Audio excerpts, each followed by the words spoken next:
Also, side note, this is not soap yet. If you like put this on your skin, it is not going to be very good. just so you know.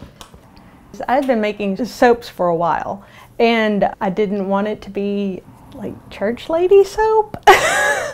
I didn't want it to be florals and flowers and, oh, it's handcrafted and country and sweet. I was making soap one day. I was like, oh, I'm going to call it Soaps McGotes, and we're going to have crazy names for my soap. And I actually have a pumpkin spice latte soap called Basic.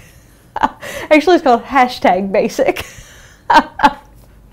And that's my most popular one right now. I actually have kind of an emotional attachment to the soaps that I make, because the only reason I make soap in the first place is because of my grandmother.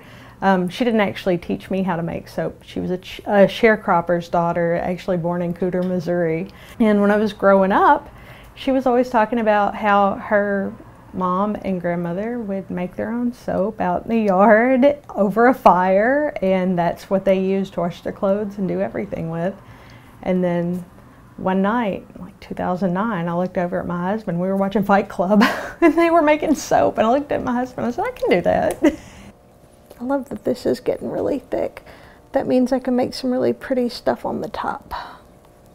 Before I started selling my soap, I wanted it to be my recipe. I wanted it to be stuff that was chosen because of the goodness, that how skin loving it is. And I have a son with really severe eczema, and I wanted it to smell good, but I wanted it to be something gentle enough for him to use, so that way he didn't have to use boring unscented soap, you know.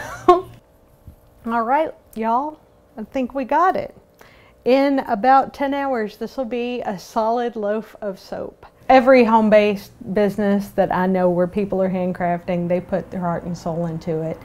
But just because it might be a little higher in price, you're contributing to the local economy. You're not paying for a CEO's Ferrari. You know, like, you're literally paying so I can make more soap right now. And that's important. It's so important to support local artisans and stuff like that. If you don't like my soaps, that's fine, but find somebody local that makes it and like their stuff and buy it. That's the best kind of business you can do, you know. But I guess I'm gonna get off my soapbox.